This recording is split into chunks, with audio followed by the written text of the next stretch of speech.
ఈ భారీ సీకోయా చెట్లను చూడండి. ఇవి యునైటెడ్ స్టేట్స్లో సీకోయా నేషనల్ ఫారెస్ట్లో కనుగొనబడ్డాయి. ఈ చెట్లు అద్భుతమైనవి ఎందుకంటే ప్రపంచంలోనే అత్యంత ఎత్తైన చెట్లలో ఒకటి. ఇవి పెరిగే సామర్థ్యాన్ని కలిగి ఉన్నాయి. 117 మీటర్లు లేదా 380 అడుగుల వరకు పెరిగే సామర్థ్యాన్ని కలిగి ఉన్నాయి. ఇక్కడ అర్థం కావాలి అంటే ఇది 30 అంతస్తుల భవనం ఎత్తుతో సమానం. ఈ చెట్టు ఎలా నీటిని మరియు పోషకాలను తరలిస్తుంది అని మీరు ఆశ్చర్యపోవచ్చు. అవి నేల నుండి శోషించబడతాయి. వేరు ద్వారా పైకి అంటే 30 అంతస్తుల ఎత్తు వరకు చేరి చెట్టులోని అన్ని భాగాలకు పంపబడతాయి. ఇతర 30 అంతస్తుల భవనాల్లాగా ఎలాంటి పంపులు వీటికి ఉండవు. అయితే ఈ అద్భుతమైన పనిని చెట్లు ఎలా సాధిస్తాయి అంటే ఇవి ఒక సరళమైన సమ్మేళనం ద్వారా సాధిస్తాయి. అది భౌతిక శాస్త్రం, రసాయన శాస్త్రం మరియు జీవశాస్త్రాల కలయిక. గురుత్వాకర్షణకు వ్యతిరేకంగా అన్ని మొక్కల్లోని నీరు పైకి ఎలా కదులుతుంది అనేది వివరించే సిద్ధాంతాల్లో ఒకటి.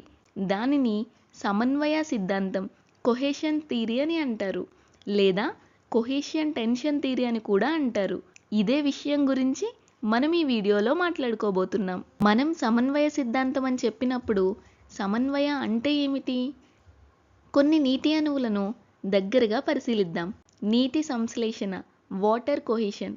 ఇక్కడ మనకు 2 నీటి అణువులు ఉన్నాయి. ఆక్సిజన్ మరియు హైడ్రోజన్ కలిపి H2O మరియు H2O. ఆక్సిజన్ హైడ్రోజన్ కంటే ఎక్కువ ఎలక్ట్రోనెగటివ్గా ఉంటుంది. అందువల్ల దానికి స్వల్పంగా రుణాత్మక ఛార్జ్ అనేది ఉంటుంది మరియు హైడ్రోజన్కు ధనాత్మక ఛార్జ్ ఉంటుంది. మనందరికీ తెలిసిందే, విరుద్ధ ఆవేశాలు ఒకదానికొకటి ఆకర్షిస్తాయి. కాబట్టి హైడ్రోజన్ యొక్క ధనాత్మక ఆవేశం ఆక్సిజన్ యొక్క రుణాత్మక ఆవేశం వైపు ఆకర్షించబడుతుంది. ఇలా 2 సమీప నీటి అణువుల మధ్య హైడ్రోజన్ బాండ్ అనేది ఏర్పడుతుంది. అంటే ఒక నీటి అణువులోని హైడ్రోజన్ మరొక నీటి అణువులో ఆక్సిజన్తో బాండ్ ఏర్పరుస్తుంది. దీనివల్ల హైడ్రోజన్ మరో నీటి అణువులోని ఆక్సిజన్తో కూడా బంధం ఏర్పరుస్తుంది. ఇది మరో నీటి అణువులో ఆక్సిజన్తో కూడా బంధం ఏర్పరుస్తుంది. ఇలా ఒక నీటి బిందువులో అన్ని నీటి అణువులు ఒకదాంతో ఒకటి ఈ హైడ్రోజన్ బాండ్ ద్వారా కలిసి ఉంటాయి. ఈ హైడ్రోజన్ బాండ్ చాలా బలంగా ఉంటుంది. అందువల్ల ఈ 2 అణువులు చాలా దగ్గరగా ఉంటాయి. దీన్ని మనం లాగితే ఏమవుతుంది? ఈ 2 అణువుల మధ్య బలమైన హైడ్రోజన్ బాండ్ వల్ల ఈ అణువు ఈ దిశగా కదిలితే మరొకటి కూడా దానిని అనుసరిస్తుంది. అది మనం ఇక్కడ గమనించవచ్చు. నీటిపై ఏదైనా రాయడానికి ప్రయత్నించినప్పుడు లేదా గీయడానికి ప్రయత్నించినప్పుడు మీరు ఒక నీటి బిందువును లాగితే దాని వెనుక ఉన్న నీటి బిందువు త్వరలో దానిని అనుసరిస్తుంది. నీటి సంశ్లేషణ, వాటర్ కొహెషన్ అనేది ఈ హైడ్రోజన్ బాండ్ల ఏర్పాటుతో వస్తుంది. కొహెషన్ అంటే అర్థం ఒకదాంతో ఒకటి అతుక్కోవడం. ఈ హైడ్రోజన్ బాండ్లు నీటి బిందువులోని అణువులను ఒకదాంతో ఒకటి అతుక్కునేలా చేస్తాయి. ఇది మొక్కల్లోని నీటి రవాణాతో ఎలా సంబంధం కలిగి ఉంది? అర్థం చేసుకోవడానికి దారువులో ఏం జరుగుతుందో ఊహించుకుందాం. వాస్క్యులర్ కణజాలము లేదా నాళికా కణజాలము. ఇది మనకు దారువు. ఇది దారువులోని నీటి రవాణా. ఇందులోని నీరు ఒక నీటి బిందువు కదిలినప్పుడు అది దాని వెనుక ఉన్న నీటి బిందువును లాగుతుంది. అది మళ్ళీ దాని వెనుక ఉన్న బిందువును లాగుతుంది. ఇలా కొనసాగుతుంది. ఈ విధంగా నీరు ఒక నిరంతర ప్రవాహాన్ని ఏర్పరుస్తుంది. దీనివల్ల అది మొక్క యొక్క అన్ని భాగాలకు సులభంగా చేరుతుంది.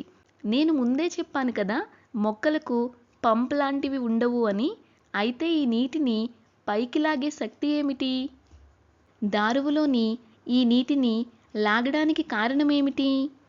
అది స్టోమాటా మరియు బాష్పోత్సేక ప్రక్రియతో సంబంధం కలిగి ఉంది. బాష్పోత్సేకం అంటే ఏమిటి? ఆకులపైనున్న స్టోమాటా ద్వారా నీరు ఆవిరి కావడం.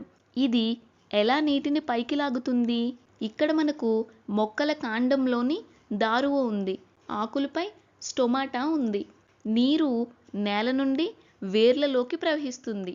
ఎందుకంటే వేరులోని ద్రావణాల పరిమాణం వేరుకు బయట ఉన్న దానికంటే ఎక్కువగా ఉంది. వేరులోకి వచ్చిన తర్వాత నీరు ఎలా మొక్క యొక్క అన్ని భాగాలకు చేరుతుంది? అది బాష్పోత్సేకం వల్ల జరుగుతుంది.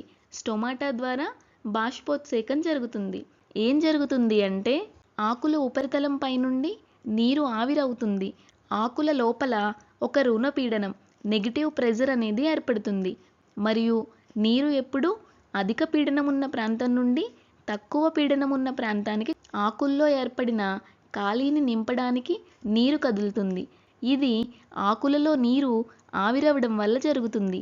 ఇక్కడున్న నీరు ఆకుల్లోకి కదులుతుంది. ఈ అణువు కదులుతున్నప్పుడు దాని వెనుక ఉన్న అణువులను కూడా లాగుతుంది. ఈ విధంగా నీరు ఒకే దిశలో నిరంతర ప్రవాహంగా కదులుతుంది. ఈ లాగడం ఒకే దిశలో జరుగుతుంది. అది గురుత్వాకర్షణకు వ్యతిరేకంగా జరుగుతుంది. సమన్వయ సిద్ధాంతం గురుత్వాకర్షణ శక్తికి వ్యతిరేకంగా నీరు లాగబడుతుంది. నిరంతర ప్రవాహం నీటి సమన్వయ లక్షణం వల్ల జరుగుతుంది.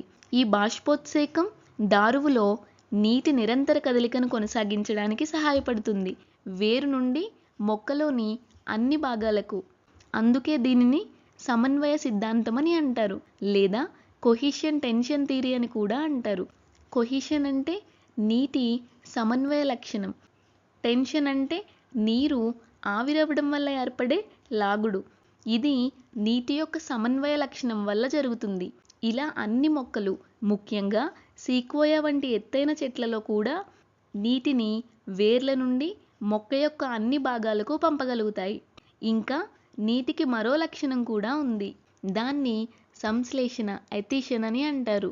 నీటి అంటుకునే లక్షణం, ఎథెసివ్ ప్రాపర్టీ ఆఫ్ వాటర్. కొహిషన్ అంటే అణువులు ఒకదాంతో ఒకటి అతుక్కోవడం. సంశ్లేషణ, ఎథిషన్ అంటే అణువులు తాము ఉన్న ఉపరితలానికి అతుక్కోవడం. ఇక్కడ ఇది దారువులో కదులుతుంది కాబట్టి నీటి అణువులు ఒకదాంతో ఒకటి మాత్రమే కాకుండా దారువు గోడలకు కూడా అతుక్కుంటాయి. దారువు గోడలు ఈ పీడనాన్ని తట్టుకోగలవు, లేదా నీటి అణువులు కలిగించే బలాన్ని నీటి నిరంతర ప్రవాహం కొనసాగుతుంది. ఎందుకంటే అవి బలమైన పదార్థం ద్వారా మద్దతు పొందుతాయి. దానిని లిగ్నిన్ అని అంటారు. లిగ్నిన్ దారువుకు నిర్మాణ బలాన్ని మరియు స్థిరత్వాన్ని ఇస్తుంది. దీంతో అవి విరగకుండా ఉంటాయి. అలాగే నీరు దారువు నుండి బయటకు లీక్ అవ్వకుండా చూస్తుంది. మొక్కల్లోని ఇతర భాగాలకు వెళ్లకుండా నియంత్రిస్తుంది. నీరు దారువులోనే ప్రవహిస్తుంది. ఒకే దిశలో మాత్రమే కదులుతుంది. అది కూడా దారువు లోపల మాత్రమే జరుగుతుంది. ఇలా మొక్కలు సమన్వయ లక్షణం మరియు సంశ్లేషణ మరియు స్టొమాటా ద్వారా జరిగే బాష్పోత్సేక ప్రక్రియను ఉపయోగించి నీటిని వేర్ల నుండి మొక్కల యొక్క అన్ని భాగాలకు పంపిస్తాయి.